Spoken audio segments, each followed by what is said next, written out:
Abra sua Bíblia no Salmo de número 81. Salmo 81. Eu quero pensar nesta manhã, tecer algumas considerações sobre o culto cristão. O culto cristão, considerações sobre o culto cristão. Agora pela manhã nós introduziremos o assunto, posto que é uma temática que se deriva naturalmente desse salmo. No final da mensagem da manhã vocês entenderão. No início pode parecer que não, mas de fato a introdução dessa mensagem se deriva diretamente do Salmo 81. E Deus permitindo, à noite, a gente caminha trecho a trecho, mergulhando no Salmo 81, na segunda parte, e ainda assim fazendo considerações sobre o culto cristão. Salmo 81, ao regente do coral, Salmo de Asaf, para ser acompanhado com instrumentos de cordas. Cantem louvores a Deus, nossa força. Aclamem ao Deus de Jacó. Cantem, façam soar o tamborim, a doce lira e a harpa. Toquem a trombeta na lua nova e na lua cheia para convocar a nossa festa. Pois assim exigem os estatutos de Israel, esse é o decreto do Deus de Jacó. Ele o ordenou como lei para Israel, quando, atacou o Egito para nos libertar. Ouviu uma voz desconhecida dizer: agora removerei o peso de seus ombros e libertarei suas mãos das tarefas pesadas. Vocês clamaram a mim em sua aflição e eu os salvei da nuvem de tempestade, lhes respondi e pus vocês à prova, quando não havia água em Meribá. Ó meu povo, ouça minhas advertências. Quem dera você me escutasse, ó Israel, jamais tenha em seu meio outro Deus, não se curve diante de Deus estrangeiro. Pois fui eu, o Senhor, seu Deus, que o tirei da terra do Egito. Abra bem a boca e a encherei de coisas boas. Meu povo, no entanto, não quis ouvir, Israel não me obedeceu, por isso deixei que seguissem seus desejos teimosos e vivessem de acordo com suas próprias ideias. Ah, se meu povo me escutasse. Quem dera Israel andasse em meus caminhos, então eu derrotaria seus inimigos sem demora, minhas mãos cairiam sobre seus adversários. Os que odeiam o Senhor e se encolheriam diante dele, condenados para sempre. Vocês, porém, eu alimentaria com trigo da melhor qualidade e os saciaria com mel silvestre, tirado da rocha. Essa é a palavra do Senhor. Em que pese, veja bem, em que pese o imperativo do Novo Testamento, imperativo este que está em Hebreus 10, 25, e que diz: não deixemos de nos reunir, não deixemos de nos reunir, em que pese esse imperativo, a cada dia, não sei se você já percebeu isso, a cada dia fica mais óbvio que os cristãos não têm em alta estima o ato de congregar. A Bíblia impera, a Bíblia comanda, a Bíblia de fato nos manda reunir como igreja. Não deixemos de nos reunir, como é o costume de alguns. Entretanto, a cada dia fica mais óbvio que os crentes não têm em alta estima o ato de congregar. O Ministério Ligonier, fundado por R.C. Sproul em Orlando, nos Estados Unidos, esse instituto, Ministério Ligonier, publicou um estudo em 2014 com apontamentos que são para mim assustadores, e eu penso não ser diferente aqui no Brasil. Ouça, 52% em 2014 declararam que o culto em casa é um substituto válido para o culto na igreja. Prestou atenção nisso? Isso antes de pandemia, muito antes. 52% disseram que o culto em casa é um substituto válido para o culto na igreja. Cultuar em casa é a mesma coisa. Deus não está no templo. Já ouviu isso? Segundo, a maioria não achava que o ministério do púlpito, a pregação da Bíblia, tem alguma autoridade para a vida cristã. A maioria. Não, o que o pastor fala é a opinião dele. Cada um de nós interpreta como o Espírito nos der iluminação. Já ouviu isso? Terceiro, 91% responderam que a igreja não tem autoridade para validar profissões de fé cristãs. Isso aqui é assustador, gente, porque o próprio Jesus, em Mateus 18, de 15 a 20, foi quem disse que a igreja reunida em assembleia discerne se liga ou se desliga algum membro, atestando ou deixando de atestar a cristandade que ele ou ela professa. Sempre foi assim, historicamente foi assim. Veja, eu não estou dizendo que quem está fora da igreja não é salvo, mas nós não podemos dizer que a igreja não tem qualquer autoridade do próprio Senhor Jesus Cristo para dizer se fulano ou beltrana, se não andam segundo os estatutos do Senhor revelados nas Escrituras, de que maneira nós não podemos dizer que ele ou ela não é salvo, claro, mas de que maneira nós poderemos continuar atestando que não obstante a todo mau testemunho, ela ainda é crente. Não podemos. Mas 91% das pessoas diz: a minha fé é entre eu e Deus. A igreja não tem nada com isso.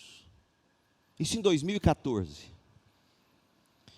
Mais recentemente, em 2018, um centro de pesquisas muito respeitado nos Estados Unidos, chamado Pew Research Center, Centro de Pesquisa Pew, P-E-W, divulgou que quase metade dos evangélicos que não costumam frequentar os cultos públicos da igreja, 46%, 46% dos que dizem não frequentar os cultos na igreja, ouça, eles disseram, não, a gente não frequenta, por quê?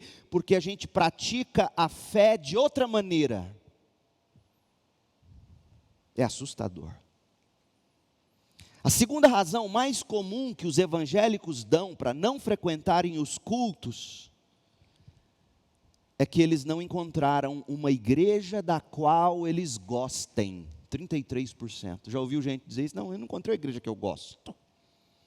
Como se igreja fosse prato de fast food. Eu não encontrei uma igreja que eu gosto. 33%. 46% diz, não, eu não cultuo na igreja porque eu pratico a minha fé de um outro modo. 1 entre cada 5 evangélicos, 20%, diz que não gosta dos sermões. 20% diz que não gosta dos sermões. Se eu ouvisse o pastor Leandro pregar 1h10 então, hein? Pouco mais de 1 em 10, 11% dizem que não se sentem bem-vindos nos cultos. Por isso não vão à igreja. Não, eu não me sinto bem-vindo na igreja. Cerca de 1 entre cada 4, 26% cita razões logísticas para não irem aos cultos, tal como não terem tempo, morarem longe, e a última eu até entendo, estarem com problemas de saúde. Essa eu entendo. Mas se é porque moram longe, então encontrem uma perto. E se não tem tempo, quem faz o tempo somos nós. Eu mesmo faço meu tempo segundo as minhas prioridades. Mas a julgar que metade dos evangélicos americanos dizem que eles não vão à igreja porque eles praticam a fé de um outro modo, o que você espera? Gente, se já era preocupante a situação, ficou pior este ano com a pandemia. A suspensão dos cultos públicos como medida de prevenção ou de proteção à Covid-19 fez com que pastores, e eu digo aqui pastores bem intencionados,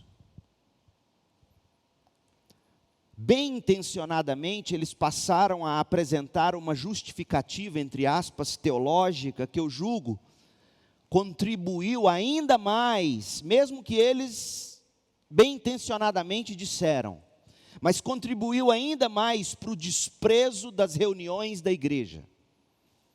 Eu estou falando daquelas afirmações do tipo: ah, mas a igreja não é o templo. Ah, mas a igreja não precisa de templo. Você ouviu isso? Você disse isso? Com efeito, gente, uma igreja não é o edifício. Uma igreja não é o edifício, o prédio, o templo que pode ser fechado ou aberto. Eu sei, a Bíblia não fala que são os tijolos que são o templo. Por outro lado, uma igreja também não é um evento para ser assistido por transmissão online. Isso não é igreja. Inclusive, pasme você ou não, já existe na internet igreja denominada igreja online. A igreja se reúne virtualmente. Pessoas de várias partes do mundo se reúnem virtualmente, nunca se viram, nunca se tocaram, nunca sentiram o cheiro um do outro. Gente, uma igreja não é o prédio, mas uma igreja não é transmissão de culto online. Uma igreja é uma comunidade que se reúne, ouça, uma igreja é uma comunidade que se reúne regularmente em algum lugar específico. A igreja não é o templo, mas a igreja precisa de um templo, ou de um salão, ou de uma grande casa, ou de um grande ambiente que possa comportar a igreja toda lá dentro, para se reunir.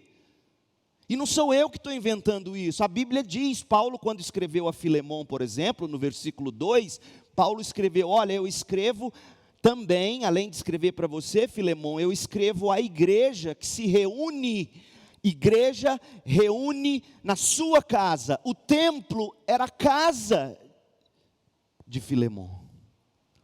Ô meu povo, a igreja se reúne na casa, a igreja se reúne no templo, a igreja se reúne no salão, mas a igreja se reúne. Isso é igreja. Agora, atenção, eu não estou tecendo juízo de valor quanto às medidas sanitárias. As medidas sanitárias que em dado momento vieram para nós não nos reunirmos. Em algum momento elas foram e são importantes. Ponto final. Não é isso que está em discussão. Ademais, graças a Deus, veja, graças a Deus, muitos crentes, muitos pastores, muitos líderes puderam se voltar para as mais variadas formas de tecnologia, como meio para encorajar uns aos outros na Bíblia, durante esta época que é uma época incomum. Meu povo, uma época incomum como a nossa não pode determinar o que será o comum depois que ela passar. Ouça bem isso. Eu fico vendo, gente, como será a vida pós-pandemia? Pelo amor de Deus, a vida na pandemia não define o que terá que ser o comum. Isso é loucura. O momento incomum é para ser vivido com a devida sabedoria e ele até poderá lançar algumas luzes para o futuro, mas ele não determina como será o comum por vir. Mas esse tempo incomum possibilitou que pastores, líderes, crentes, puderam se voltar para ferramentas da tecnologia virtual. A gente pode orar uns pelos outros ao telefone. A gente pode enviar, orar aqui, e às vezes você não sabe se você ligar nesse momento a pessoa não vai poder te atender, de repente então você grava aqui uma mensagem para ela, orando realmente por ela, e em nome de Jesus, amém, e envia essa mensagem, em algum momento ela vai ouvir que você orou por ela. Isso é plenamente possível, desde que não seja a norma. A gente pode realizar reuniões administrativas, estudos bíblicos virtuais. Aliás, a nossa MCM se reúne usando o Zoom, coisinha linda, é uma margarida lá, toda bonitinha assim, na janelinha do Zoom. Entendeu? A irmã Andréia, que é a mais anciã, ela e a irmã Josiane, as duas anciãs do grupo, todas ali, reunidinhas, bonitinhas, fofinhas, doidinhas para voltar para o culto. Então a gente pode realizar reuniões administrativas, estudos bíblicos virtuais. O Clube do Livro está se reunindo assim, o Ricardo e todos os meninos e meninas que se reúnem, estão se reunindo virtualmente, e eu tenho certeza, em alguma medida, acaba sendo até mais produtivo do que pessoalmente, porque você fica mais focado no estudo em si, é ou não é, Ricardo? Entretanto, perde-se com o relacionamento, que é vital. Então, os pastores podem gravar e postar aulas, mensagens para os membros que estão sob os seus cuidados. Atendimentos pastorais podem ser feitos por meio de ligações telefônicas ou videochamadas.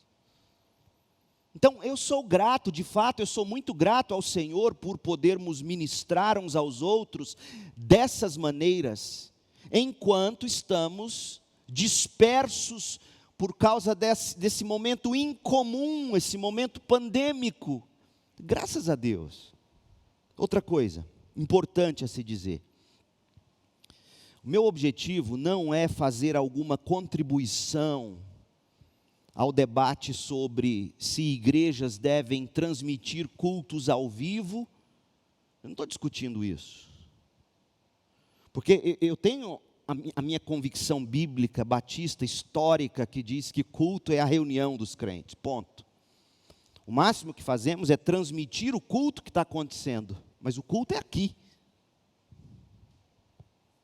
E quem assiste se beneficia de alguma maneira, obviamente, mas o culto é aqui, é enquanto ele acontece aqui. Então, mas eu não estou entrando nessa discussão, até porque a gente faz isso e a gente tem alegria por poder fazer isso, transmitir nossos cultos. Eu simplesmente quero lembrar cada um de nós de que uma igreja nunca é menos do que uma reunião. Uma igreja nunca é menos que uma assembleia. Todo culto da igreja é uma assembleia. É este o significado da palavra eclesia. Eclesia. E pasmem, o primeiro a usar essa palavra no Novo Testamento foi Jesus. Jesus foi quem falou de eclesia, de igreja. Mateus 18. E o que significa literalmente a palavra eclesia, que a gente traduz como igreja, é um corpo de pessoas que se reúne sob convocação. As pessoas são convocadas e elas se reúnem. Isso é igreja. Ouça, crentes, não caia nessas mentiras rasas que estão sendo ditas aí fora. Uma igreja nunca é menos do que uma reunião, porque o significado do termo igreja é um corpo de pessoas que se reúne sob convocação. Vocês acham que Jesus é bobo? Não sabe usar as palavras? Óbvio que não. O homem mais sábio do universo, que jamais existiu e jamais haverá. Desde toda a eternidade sábio. E quando ele quis definir a igreja, ele falou: igreja é eclésia. É um corpo de pessoas que, quando convocados ou convocadas, se reúnem. Embora Jesus poderia ter usado outra palavra para falar de igreja. Vocês acham que não? É óbvio que sim.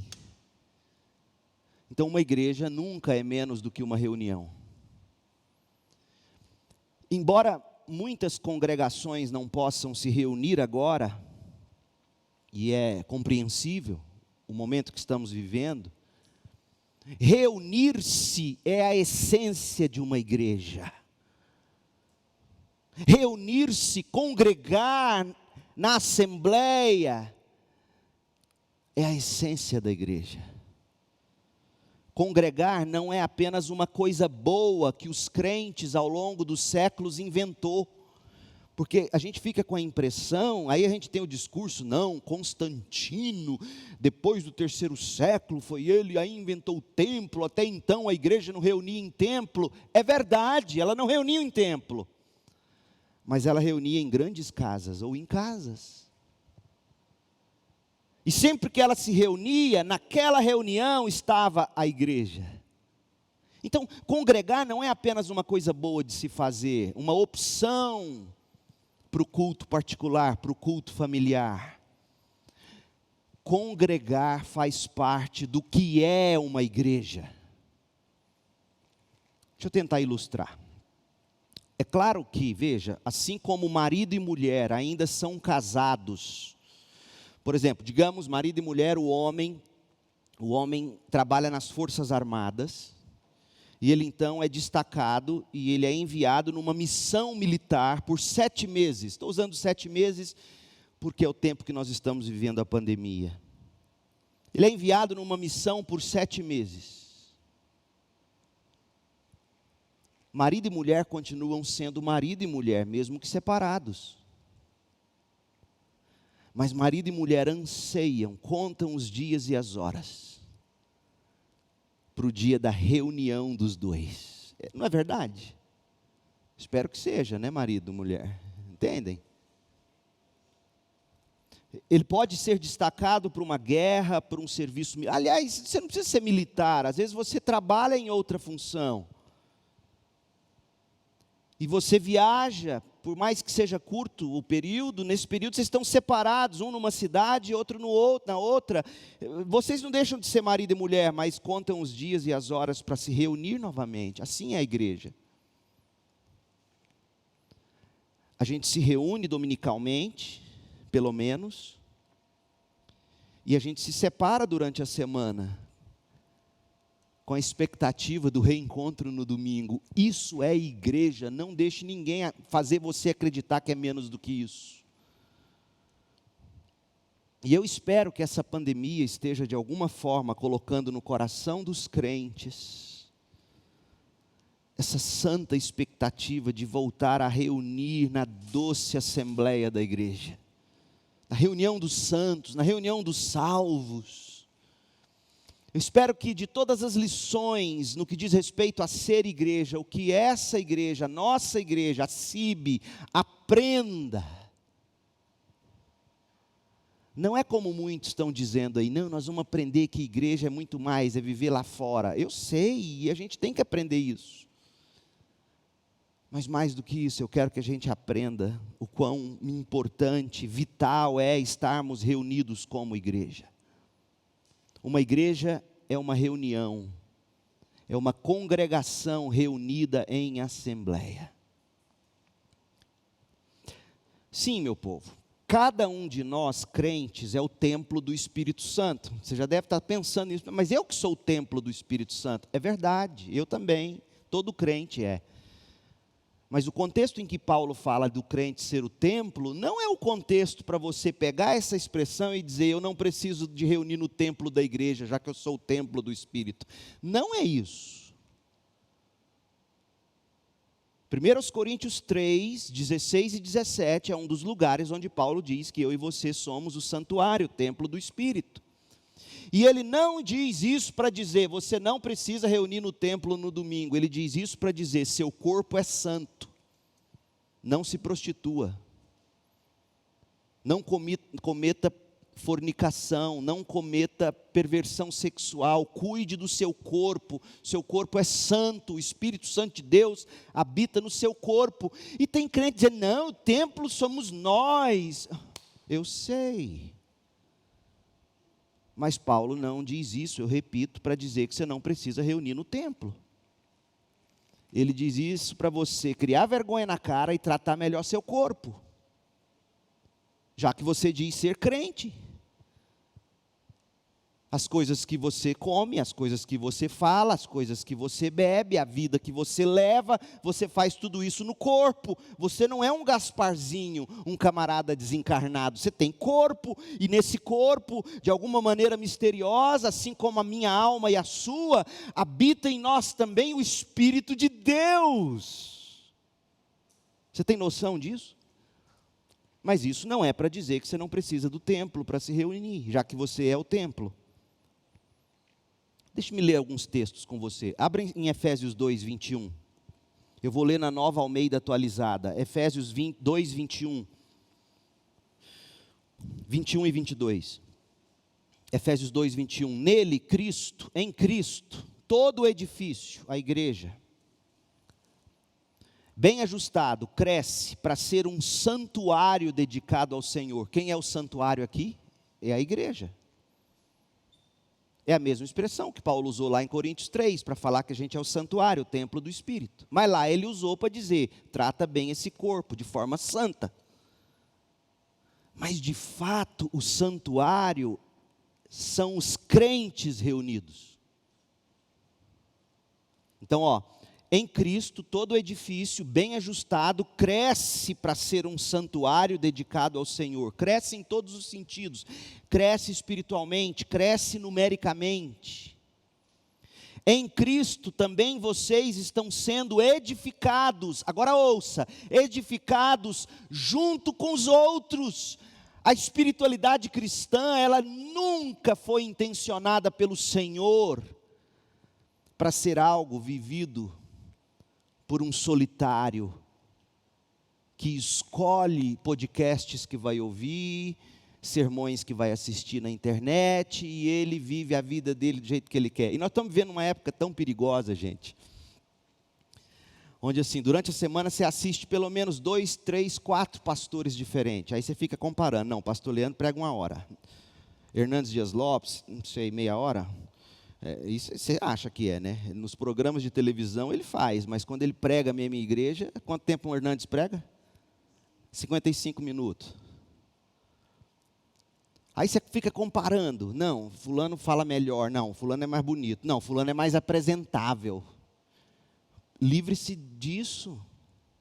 Livre-se disso. Mas em Cristo, todos nós, diz Paulo, estamos sendo edificados junto com os outros. Agora ouça, para serem morada de Deus no Espírito.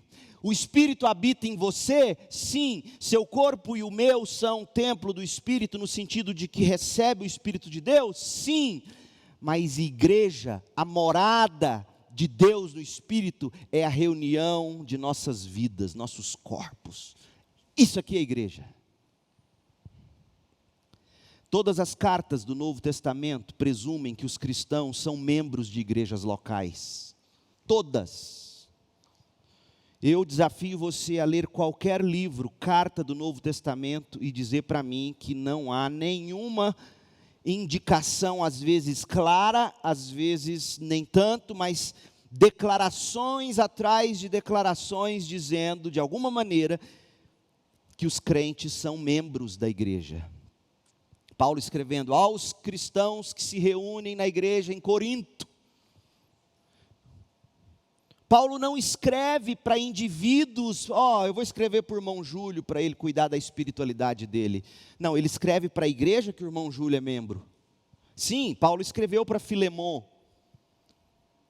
Mas Paulo escreveu corrigindo um problema, mas paralelo à carta a Filemon, Paulo escreveu a Colossenses, que era a igreja de Filemon. A carta foi aos Colossenses, a carta a Filemon foi para dar uma corrigida ainda maior. Mas Filemon estava na igreja de Colossos. Paulo escreveu a Timóteo, Paulo escreveu a Tito, mas Paulo escreveu a 2 pastores que cuidavam de igrejas.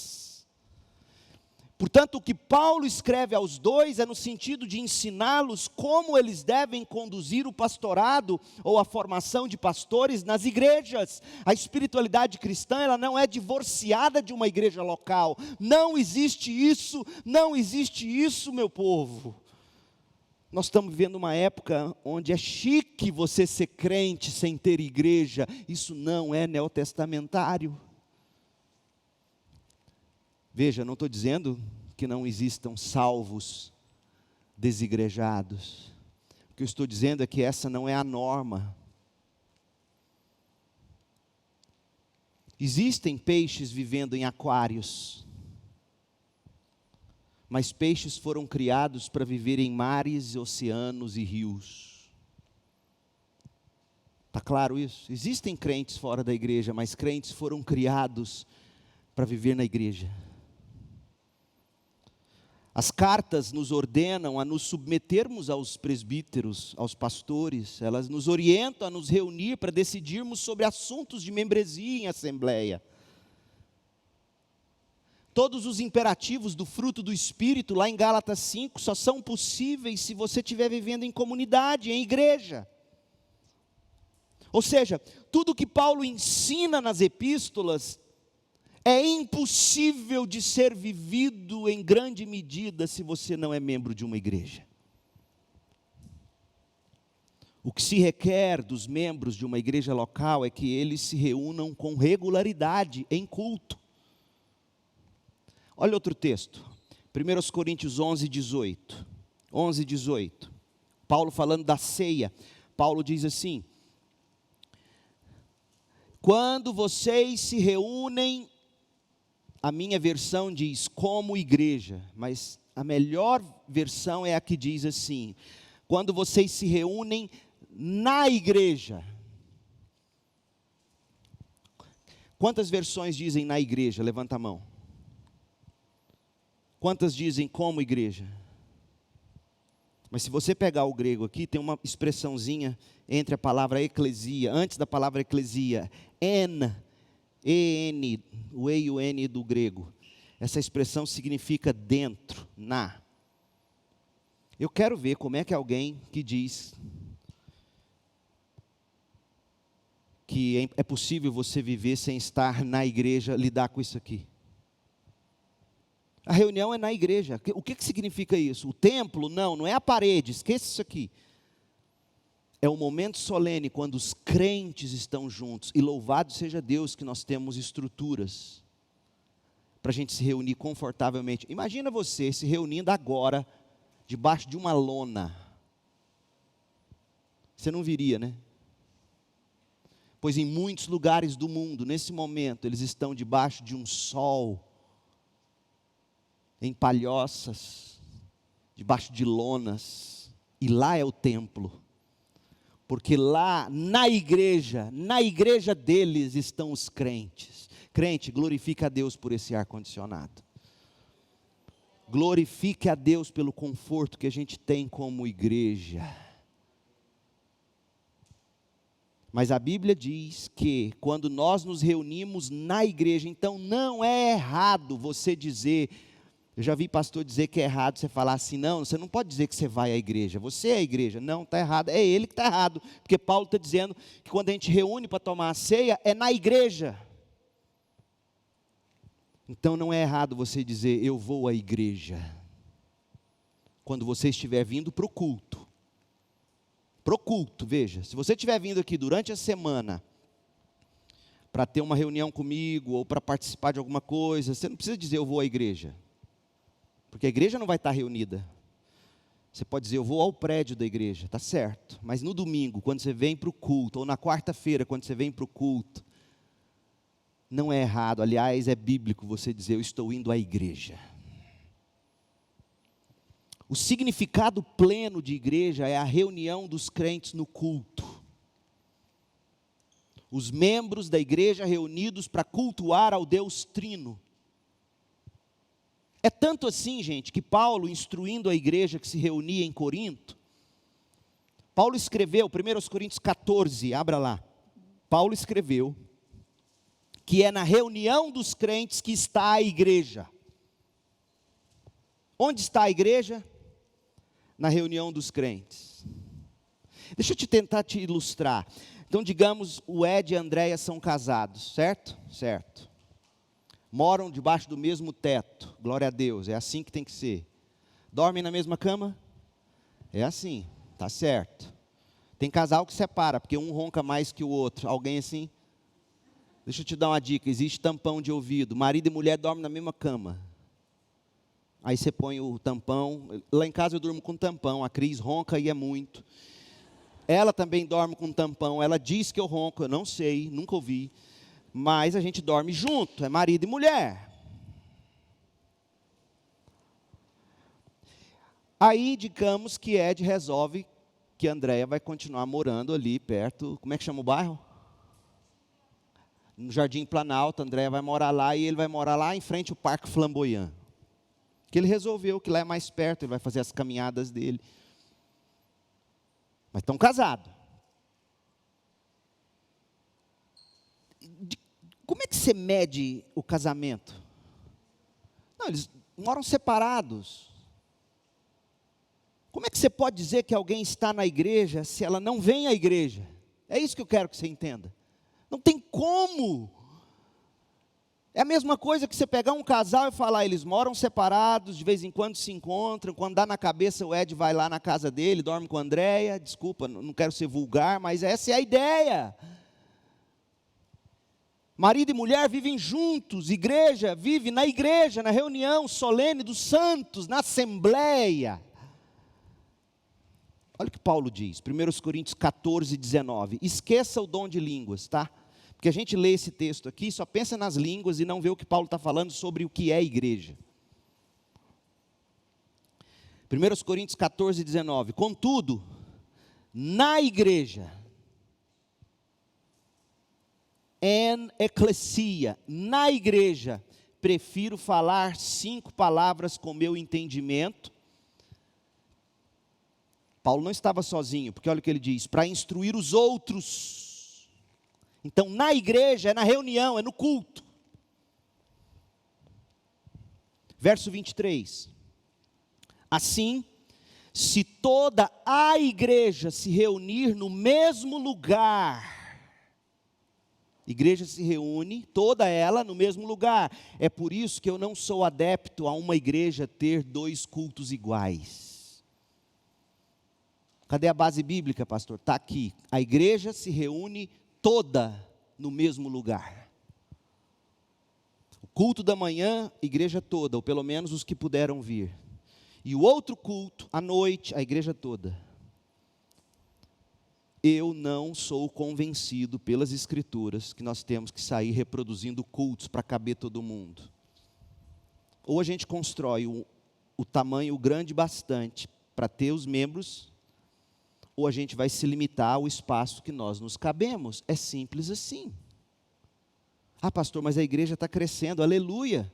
Glória a Deus, vamos multiplicar, vamos pegar 1/3 dos membros agora e vamos abrir uma igreja lá no outro extremo da cidade. E vamos multiplicar igrejas, é assim. Se toda a igreja se reunir no mesmo lugar,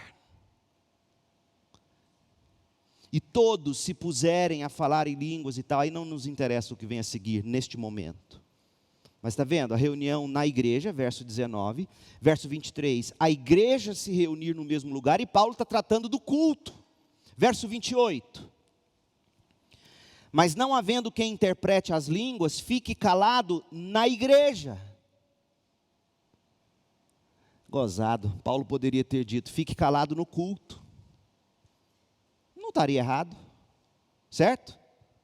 Mas Paulo quer destacar de alguma maneira que o corpo se reúne, e quando o corpo se reúne em assembleia solene para prestar culto a Deus, é a igreja. A segunda igreja batista em Goiânia, em sua plenitude, se manifesta no momento em que os crentes se assentam no domingo para adorar. No Novo Testamento, mesmo as grandes igrejas se reuniam como um só corpo no mesmo lugar.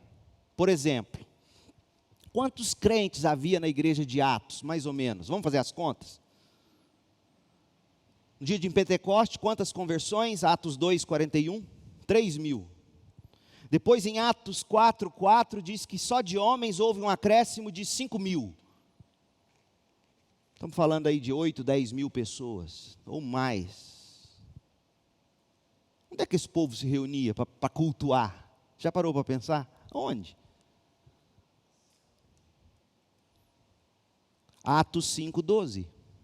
Atos 5:12, a igreja estava iniciando, incipiente, eles ainda não tinham lugares, ou ainda não tinham se multiplicado em pequenos lugares. Porque, obviamente, aquela igreja de 8, 10, 12 mil membros não conseguiria construir um local naquele tempo para 10, 12 mil pessoas.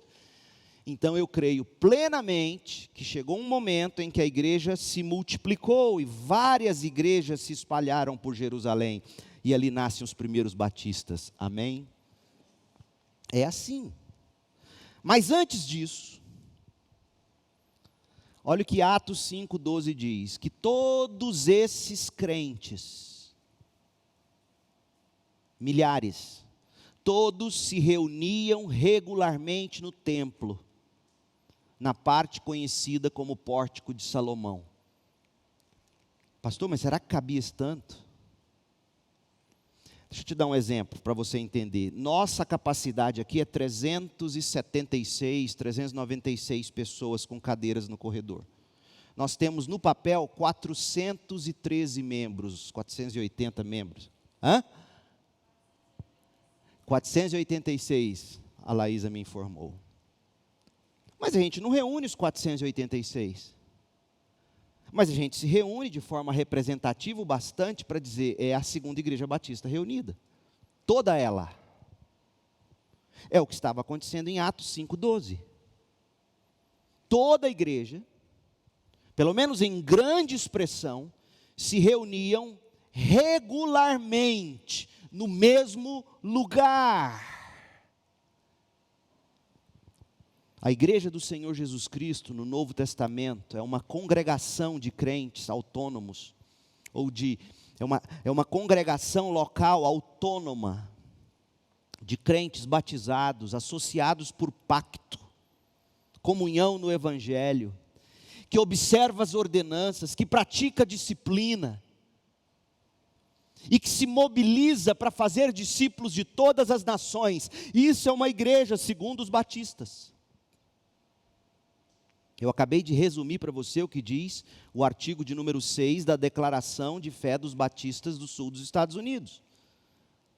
O que é uma igreja batista? A igreja do Senhor Jesus Cristo no Novo Testamento é uma congregação local autônoma de crentes batizados, associados pelo pacto de fé e comunhão do Evangelho, observando as duas ordenanças de Cristo, batismo e ceia, governada pela palavra de Deus, exercitando os dons, direitos, privilégios investidos nos crentes pela palavra e buscando estender o Evangelho aos confins da terra. Isso é uma igreja batista. Eles fazem tudo isso, nós os crentes, e nos mobilizamos para o cumprimento da grande comissão, reunindo-nos aqui no espaço e no tempo. Gente, uma igreja é mais do que uma reunião, é claro, eu sei disso. Mas uma igreja se reúne, depois se espalha, se reúne novamente, e depois se espalha, e seus membros continuam a fazer parte da igreja durante a semana, enquanto eles servem e representam a Cristo em casa, locais de trabalho, na vizinhança. Mas uma igreja nunca é menos do que a sua reunião no domingo, no nosso caso, as duas reuniões.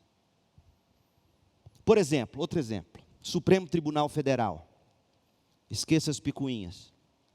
11 ministros compõem a Suprema Corte. Em certo sentido, cada um deles são pessoas comuns, como você e eu. Sim, é claro, cada um deles são indivíduos, são autoridades influentes, mas por conta própria. No sentido mais profundo, eles são Suprema Corte quando? Quando? Quando se reúnem em assembleia, quando se reúnem em sessão, cada ministro é membro do Supremo Tribunal Federal, mas eles são Supremo Tribunal Federal quando a egrégia, a igreja, a corte se reúne. Quando os juízes da Suprema Corte se reúnem como um tribunal para fazer julgamentos formais, aí sim eles assumem a identidade de Supremo Tribunal Federal. A Segunda Igreja Batista em Goiânia assume a sua identidade como igreja aqui nos cultos. Deus planejou a igreja local como um povo que se reúne em assembleia. Não funciona de outra maneira. O que torna a assembleia, a reunião da igreja, uma parte tão importante da identidade de uma igreja. Por que é importante isso? Pastor, onde está o valor de se discutir tanto? Primeiro que é o que o Senhor ensinou, e se é o que Ele ensinou, óbvio, a gente tem que obedecer. Mas gente, você saberia quem é quem, se a pessoa não se reunisse? Há pessoas que, e eu não quero julgar os motivos, existem motivos justificáveis, há pessoas que quase não vêm à igreja.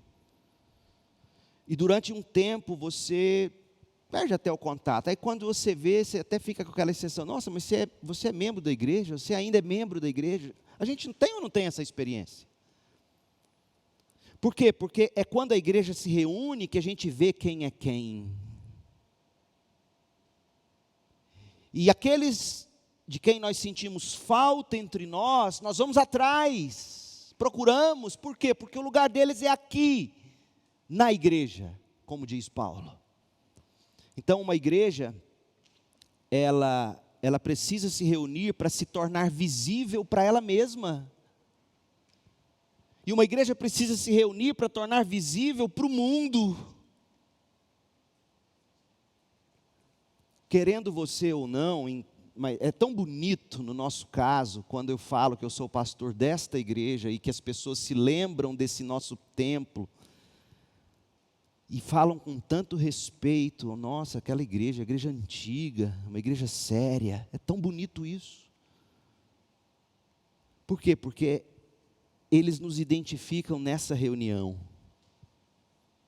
Se não é na reunião, se é só no templo, tudo bem, mas nós só temos esse templo, por quê? É um teste agora, prova, se você entendeu tudo que eu falei. A gente só tem esse templo por um motivo. Por quê? Porque a gente precisa se reunir. Então quando eles dizem, nossa, é tão antigo aquela igreja, sabe o que eles estão dizendo? Que maravilha saber que vocês há mais de 75 anos se reúnem como igreja. A gente marca a presença para o mundo, a gente diz quem nós somos. Isso tem que fazer você tomar cuidado, crente. Se você é membro dessa igreja, cuidado com as suas postagens. Crente no stories com garrafa de cerveja, perna esticada, mostrando coxa e garrafa de cerveja. Se isso não é um problema para você, é um problema para o corpo de Cristo. E você é membro dessa igreja, você não pode fazer isso. Ou se não, peça para sair. Você não pode fazer isso. Está errado, é pecado. Não estou entrando em méritos de bebida, estou entrando em méritos de escândalo. Um crente não se gaba dessas coisas. Mas isso é outro sermão. Mas eu estou tentando mostrar que nós temos uma identidade que se revela para o mundo e que quando eles enxergam você lá, e principalmente quando você se diz ser crente, membro dessa igreja, você tem que tomar cuidado com os cheques sem fundo, com as contas não pagas, com seu testemunho cristão. O Salmo 81. A reunião é o que nos define como igreja. Não é só a reunião, mas não é menos do que a reunião. Portanto, não deixemos de nos reunir, não deixemos de nos congregar. De onde eu tirei isso? Do Salmo 81. E eu termino. O Salmo 81 compartilha dessa preocupação. A congregação dos santos. Porque os primeiros versículos, do 1 ao 5 do Salmo 81, volte-se para lá, você vai ver que é uma exigência dos estatutos de Deus. É uma ordem da lei divina que Israel se reunisse para celebrar. É uma ordem, não é uma opção. Vamos ler juntos, de 1 a 5, Salmo 81, eu vou ler, acompanhe na sua Bíblia. Vejam os verbos no plural. Os verbos convocando, olha a assembleia sendo convocada para o culto. Cantem louvores a Deus, nossa força. Aclamem ao Deus de Jacó.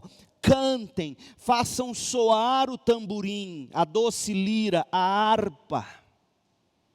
Toquem a trombeta na lua nova e na lua cheia para convocar a nossa festa. E por quê? Porque essa convocação cultica, invenção de Asaf? Não, porque assim exigem os estatutos de Israel, a palavra de Deus. Esse é o decreto do Deus de Jacó, isso é o que a lei de Moisés requer. E olha o verbo no verso 5. Deus o ordenou como lei para Israel, quando atacou o Egito para nos libertar. Este era um salmo cantado na festa das cabanas, na festa dos tabernáculos, na festa da última colheita. E sabe quando era essa festa? Olha que coincidência. Finais de setembro, início de outubro.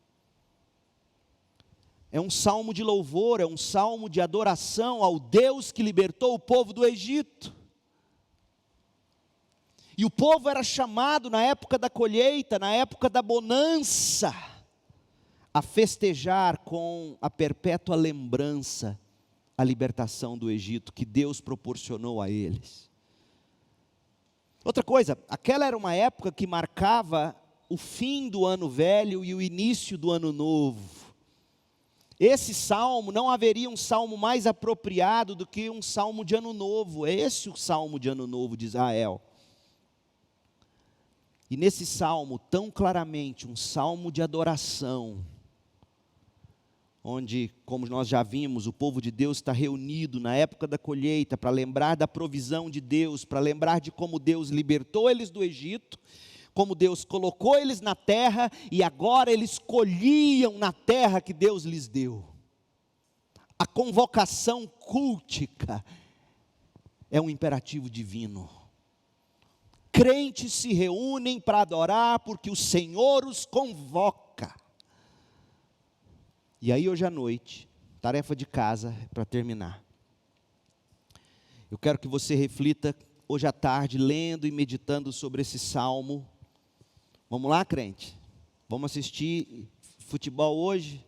Você pode até assistir, mas primeiro você vai comer gostosinho em casa, vai dormir um soninho, vai acordar alegre, toma um cafezinho, senta com a Bíblia na mão, lê o Salmo 81. Considerações sobre o culto cristão. O que a gente enxerga nesse salmo? Do verso 1 ao 4, está o espírito do culto. Qual deve ser o espírito de quem vem ao culto? Do verso 5 ao 7, o motivo do culto. Do 8 ao 10, o conteúdo do culto. Do 11 ao 12, a advertência do culto. E de 13 a 16, a promessa do culto. Você vem para o culto com um espírito correto. Você vem ao culto com a motivação certa. Você celebra no culto o conteúdo apropriado. Você recebe no culto advertências. E você sai do culto com uma promessa. É isso que o Salmo 81 nos mostra. E nós veremos hoje à noite, se Deus permitir. Mas nesta manhã eu quero que você saia daqui com a convicção. É imperativo divino, é convocação para os crentes se reunirem. Nós nos reunimos no domingo para celebrar a ressurreição do Senhor. Não caia nessa mentira de que nós somos o templo. Eu não preciso do templo para me reunir com o povo de Deus. É mentira de Satanás. Vamos orar. Pai, em nome de Jesus, como nós precisamos do culto, como nós precisamos do Senhor nos abençoando, nos falando, nos exortando, nos encorajando, nos ensinando, nos corrigindo, como nós precisamos da comunhão com os irmãos. A Tua palavra é tão clara quanto a reunião dos crentes, a assembleia solene dos santos reunidos para o culto. Livra-nos desta onda de apatia e de indiferença quanto ao templo e à reunião dos crentes. Nós precisamos dela. Ó Deus, obrigado pelo privilégio que temos de ter aqui esta igreja, de ter aqui este lugar, este prédio, que nos recebe tão confortavelmente. Obrigado por aqueles irmãos e irmãs que já estão se dispondo a ofertar para melhorarmos ainda mais o salão social, para que possamos ter ali mais gente, crianças e tantas atividades importantes do povo do Senhor que se reúne nesse lugar. Dá-nos essa consciência do valor de tudo isso. Faça de nós homens e mulheres generosos, e que buscam e aguardam com expectativa os cultos do domingo, para a celebração da igreja.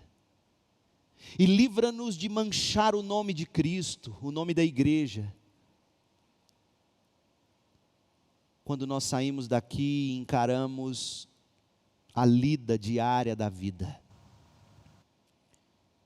Ó Deus, precisamos de Jesus, que a graça do Senhor Jesus Cristo, que o amor de Deus o Pai, a comunhão e as consolações do Espírito estejam sobre nós e o povo de Deus espalhado pela terra, hoje e para sempre. Em nome de Jesus, amém. Deus te abençoe, graça e paz. Até a noite.